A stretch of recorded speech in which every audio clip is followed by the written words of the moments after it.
You're all familiar with the old adage, what would Jesus do? Well, instead of talking about what he would do, we're going to talk about what he meant. What did Yeshua or Jesus mean? What did it mean when he said, say to this mountain, be cast into the sea? Or when he met the devil out in the temple or in the wilderness, what did he mean? So join me in this series, What Did Yeshua Mean? From the Gospel of Matthew, as I explain the background and the backdrop of the words of Yeshua the Messiah.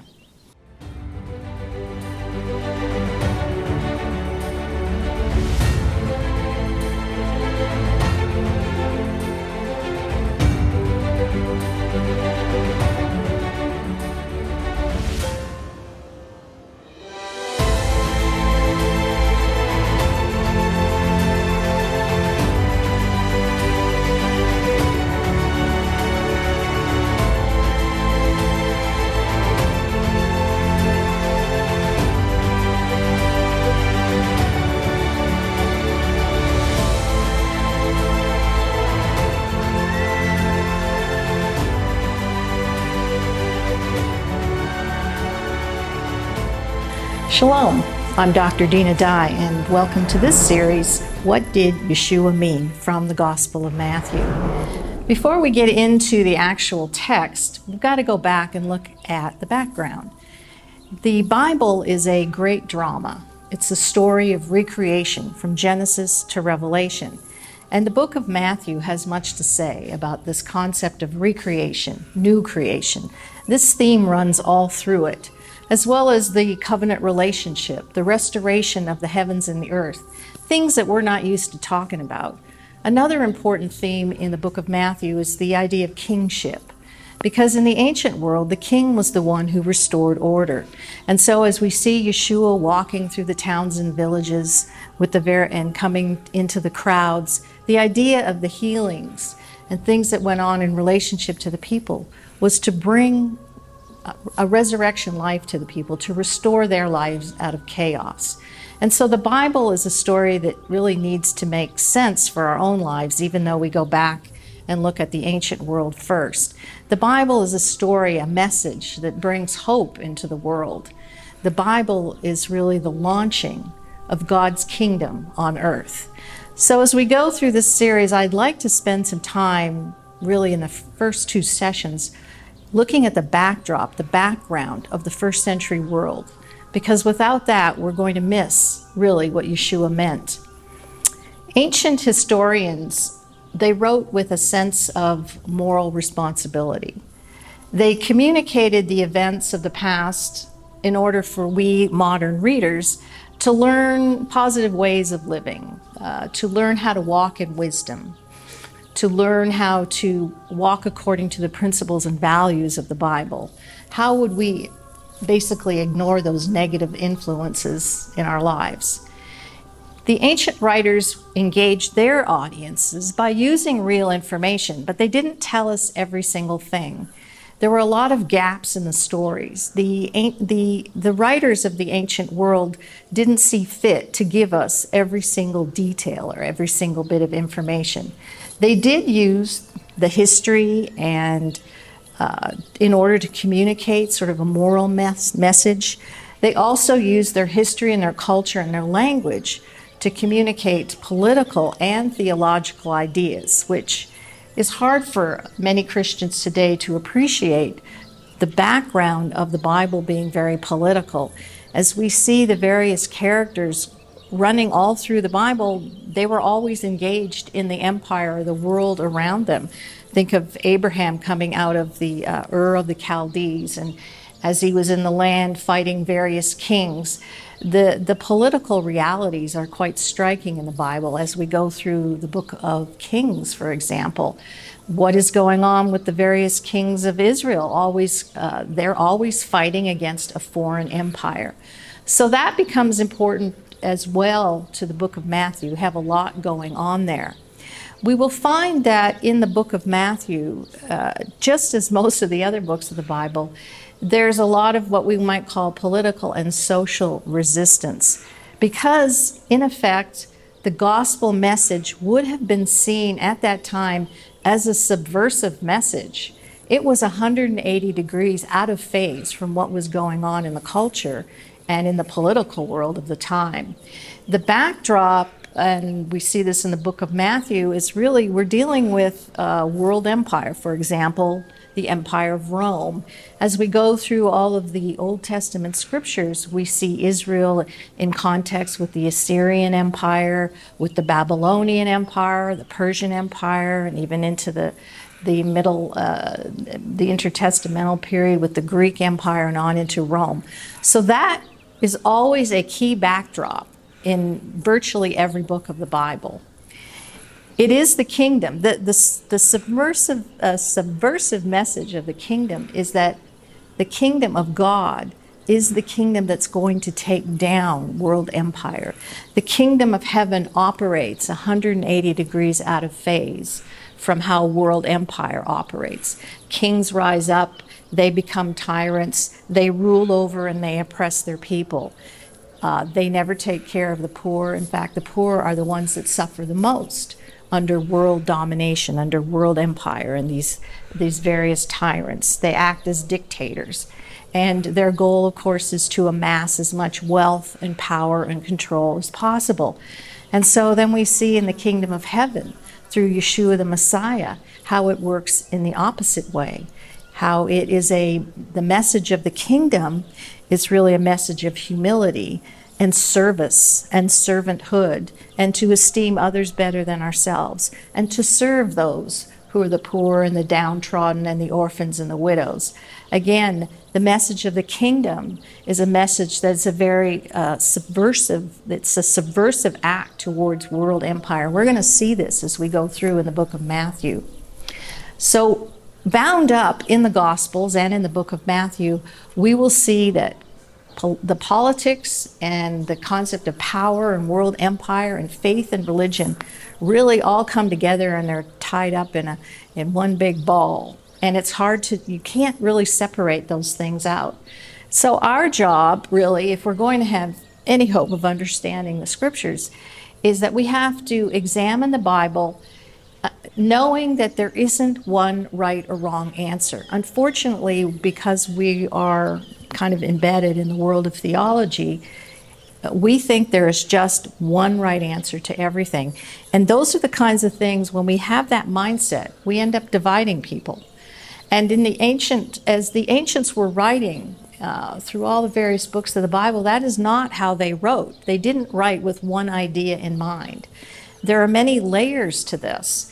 And it would help if we recognize that, so we didn't get into arguments with people and we didn't determine that someone over there is wrong and someone over here is right, and there's a huge gulf between the two. Our job is to continue to hunt and to search and to question everything. As we're reading through the stories and the narratives, there's a lot of holes in those stories. And so the questions that we ask, we're trying to fill in those holes. The reality is we don't even ask enough questions because we're not actually trained to ask questions. Oftentimes as we enter into congregation, we have our pastor who is the teacher and usually taking all the different jobs in the church if it's a small church. And we're used to just sitting there letting someone talk. We just listen, we take it all in, and we don't ask questions, and we don't even discuss or dialogue with it. But the Bible is it's an endless well. And so I would just encourage you that as you're studying, that you need to ask a lot of questions. Why were they located in the place that they were? Why were they in front of a mountain? Why were they on a mountain? Who were they talking to? Why were they talking to? Who was ruling and reigning at the time? What was the culture and context? What was the history? What was the geography? All these questions need to be answered. And so if we have any hope of really understanding what's going on and being able to make an application for today, we really need to ask a lot of questions. Again, I say that the story of the Bible is a story of political and social resistance. Now that might not sound too appealing to you, but that is the reality. And we see that Yeshua the Messiah was pushing back against the rulers and power brokers and elites of his day. He never failed to take the opportunity to speak out against the Pharisees and the Sadducees, and to speak out against Rome. And that was something that you didn't do, that you could easily be arrested and thrown to the lions and crucified, as he was. And so this idea of this type of resistance, it's a different resistance than what we know that the world does. And so the story of Matthew does become the story of social and political resistance as we go through. Again, looking at the book through the eyes of culture, history, and language. And honestly, to get the context and to understand what Jesus meant by his words, we have to look at the entire book of Matthew. You can't just cherry pick and pull verses here and there and make theological statements by those verses that you pull out. It's not good enough just to read the verse within the chapter. You really need to read the entire book, because those chapter breaks were not there. And lots of times, because we do it chapter by chapter, we miss the context that came before. So I really want to encourage you, as you're reading, you have got to look at the whole context. And really, you need to be reading the book itself several times to see the thread that's run through. The call in Matthew, as I would submit all of the Gospels, were a call to humanity for a better future, not for things to get worse, but that the kingdom of heaven launched on earth would make things better. Because as the kingdom operates within individuals who bring that kingdom out into the marketplace of where they work and live, the kingdom is spread abroad in the hearts of people. The other important thing that we're going to see in the book of Matthew is its Hebrew influence. This can be seen all through the book. And even to the point of we can see liturgical prayers that are being hinted at in the book of Matthew. Most of us are unfamiliar with the Hebrew prayers, so we don't recognize it when we're reading. But again, all these elements will come to bear, and we'll talk about some of that as we go through the series.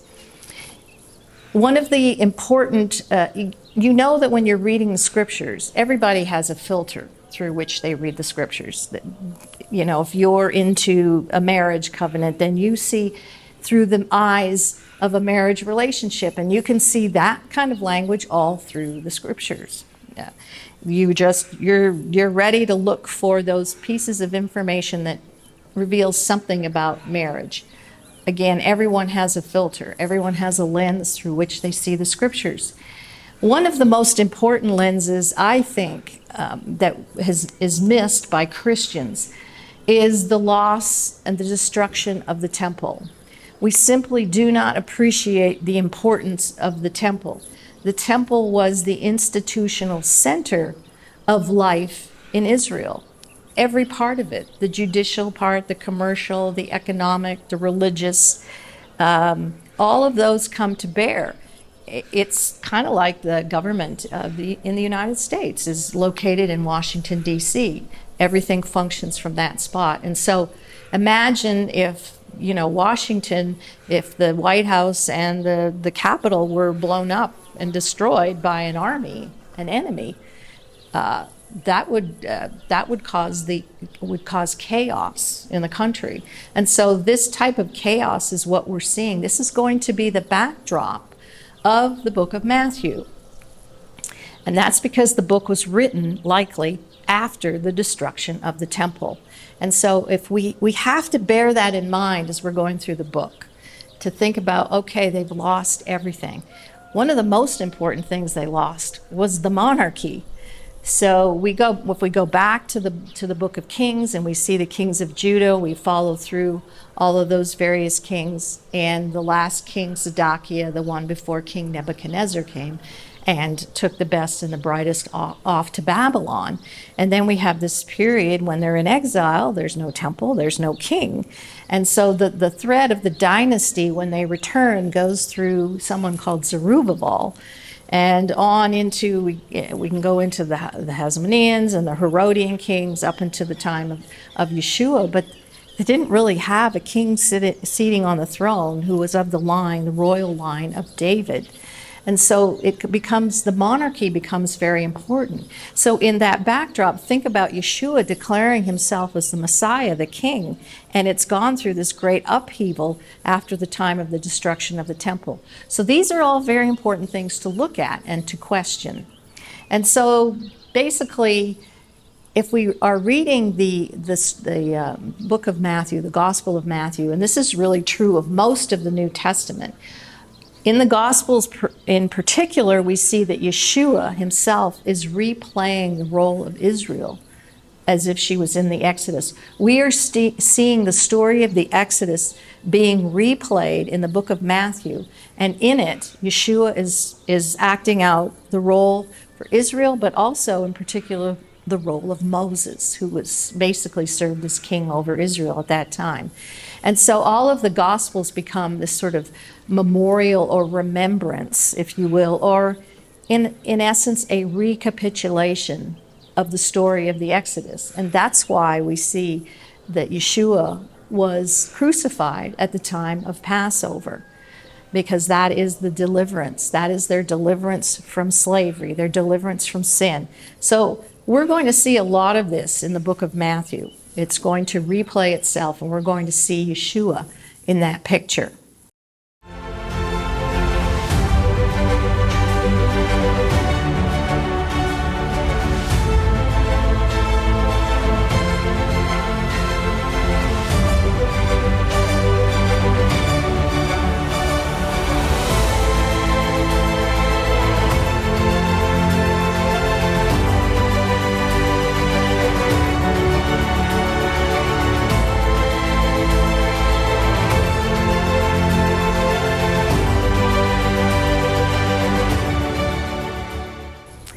Again, we go back to what did Yeshua mean within the original setting, within the world in which he was living, the first century.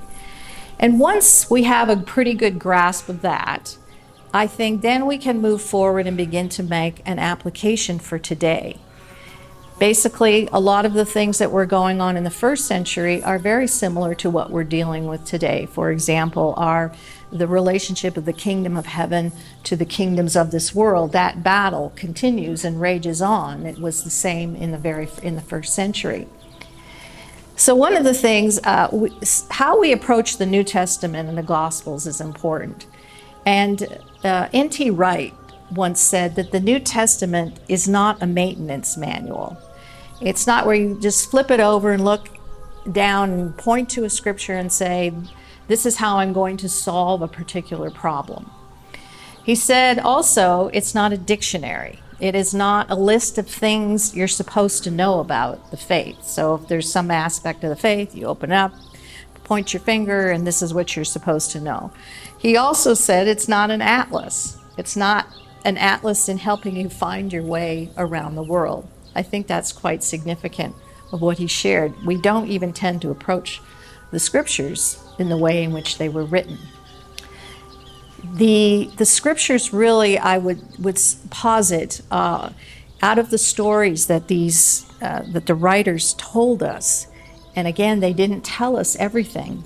They gave us information based on how they interpreted the story, and that's what they wanted us to see. The setting becomes, for all of Scripture, is the story of ancient Israel. And of course, Yeshua the Messiah personifies that story. It's a story that addresses the hopes and the dreams for those that would be a new kingdom. We find specifically in the Gospel of Matthew that Yeshua's followers, those that have joined on to him as his disciples in the first century, are really functioning outside the Jewish world of the time. They were acting in what we would call very subversive ways. It didn't go along with the party line. If we think about who's running the show in the first century, that is going to be the temple elite. The temple was ground zero for their entire life. It was their entire institutional life. And so you had people running the temple, the ruling elites of the day. Of course, we know Yeshua spoke against them and how they had corrupted that environment. And within that, again, Yeshua's disciples really were outside that Jewish world. They didn't function within it. They weren't able to take advantage of that kind of power and control. They were marginalized in that environment of the first century. Yeshua comes as Israel's Messiah, and he dies for their sins. And so the gospel is telling us that story of Yeshua as though he were the manifestation of the fullness of Israel. And so it was in the book of Matthew, because it was written with kind of a Hebraic flavor, with language in there that related to the first century Jewish culture, it enabled the early church to hang on in some way to its Jewish heritage. And of course, over time, that ceased to be the case. And as we move on to the 3rd century and 5th century, and on up into the Middle Ages, the church becomes more and more detached from its Hebrew foundation, from its Jewish heritage. And we lose a lot of the understanding of what was, and in particular, we're talking about the Gospel of Matthew. So much of the language in there has to do with that culture of the time. And so by the time we get to the Age of Enlightenment, we are completely separated, detached from the early church and how it functioned, and its very Hebrew and Jewish flavor. So I think in the last maybe 20 or so years, there's really been much more of an interest in understanding the scriptures from their Hebraic foundation. And so the idea when we understand the Jewish culture and the Jewish history of the time, it helps us to understand what Yeshua was saying and doing, and again, what it was that he actually meant by the things he was saying. Now, Matthew is also saying something that was radical for the time, something that was so subversive to the structure of the temple institution and the people of the first century in Israel. And Matthew is saying that both Jews and non-Jews were the legitimate heirs of Israel's heritage. Like, this was radical for the time. And that was the message that was being communicated through all the stories and through Yeshua's healings and his communications with various people. This is what was being said. This was this unity then between Jews and non-Jews at the time, that these were in fact the heirs of Israel's heritage, which in essence brings us forward to modern day. And that is also the case, that we bear the fruit of the unity between Jew and non-Jew as heirs of Israel, and even in present day. Matthew reveals that the believers of the first century were of both communities, again, Jews and non-Jews. It wasn't just Jews, but there were non-Jews, like we have Cornelius, who joined into the community of the disciples that functioned outside the Jewish community at the time. Matthew, in his gospel, tries to basically bind the Jewish past, going back all the way really to Genesis. He's trying to bind that with the future Gentiles, the Gentile future of the scriptures, because in short order, Israel the temple has been destroyed, they have been scattered, the diaspora all throughout the Roman Empire. And over time, we can hardly even recognize the congregation, which though it started out with Jews and non-Jews, and though as it started out, the responsibility of the Jews in the congregation was to teach and to train those who were the non-Jews, eventually the church ended up being nothing but non-Jews, and the sort of Jewish flavor had disappeared, and many who were Jewish believers ended up going underground. And their influence in the church waned over the many centuries until eventually there was practically none. And so between 70 Common Era and 100 Common Era, we do have many Jewish followers that survived after the catastrophe of the destruction of the temple. But again, they were marginalized. They were often expelled from the Jewish congregations, Jewish communities. And because of that, because their influence had waned within the congregation, now we have an influx of Gentiles into the church. And we see this especially in the eastern part of the empire. So the Jewish story of a Jewish Messiah over time becomes increasingly a story of a Gentile church. And so how do we even reconcile that? And so much of what Yeshua is talking about, much of what he meant, was within the culture and the context of the time. And so we're going to see that foundation just kind of starts to disintegrate and everything changes. The question that we ask, what kind of people are we if in fact our God is Israel's God and our Messiah and the apostles are Jewish? Who are we and what does that mean? And how does that apply to us today? How does that change our understanding of the Gospels and how Yeshua came and launched a new kingdom? What does all of that even mean? And so we have to consider these words as Yeshua, as we go through the Gospel of Matthew, and Yeshua is telling these stories and going from place to place and where he goes and what he says and who he runs into. Because he was opposed by the Jewish leaders. They were the power elites of the day, the ones that functioned and ran the show from the temple. And within that, he embraced his own disciples who were all Jewish. And the idea here was of the Messiah, Yeshua, the Davidic Messiah, who would come and he would rescue his people from their present exile.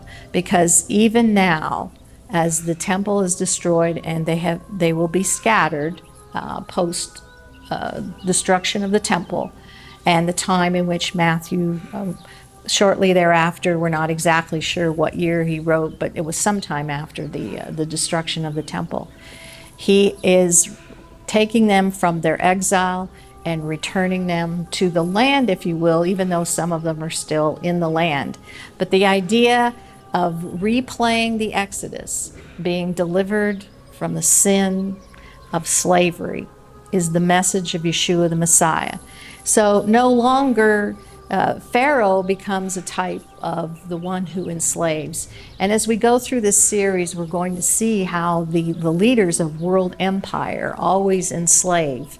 And it's the same pattern of what sin does. Sin does exactly what the rulers and leaders of world empire does to the people: oppress and limit their freedom and cut them off and prevent them from having peaceful and lives without chaos. The rulers of world empire create disorder and chaos for the people, and we see this for the children of Israel in Egypt. So just think about that as Yeshua is going through the story of through the Gospel of Matthew. And so I'm just going to finish it up here. I hope the groundwork I've laid, this is just very important for you to understand. We want to see that the book of Matthew has everything to do with the launching of the kingdom of heaven on earth. That is a kingdom that acts exactly opposite of the kingdoms of this world. And at the time, that would be Rome, and it would also be how the temple leadership operated. And tyrants always operate the same way. And so it's within this environment that Yeshua comes and he declares a new kingdom. And he has, through his disciples, spreading that kingdom through the four corners of the earth. Thanks for joining me. See you next time. Shalom.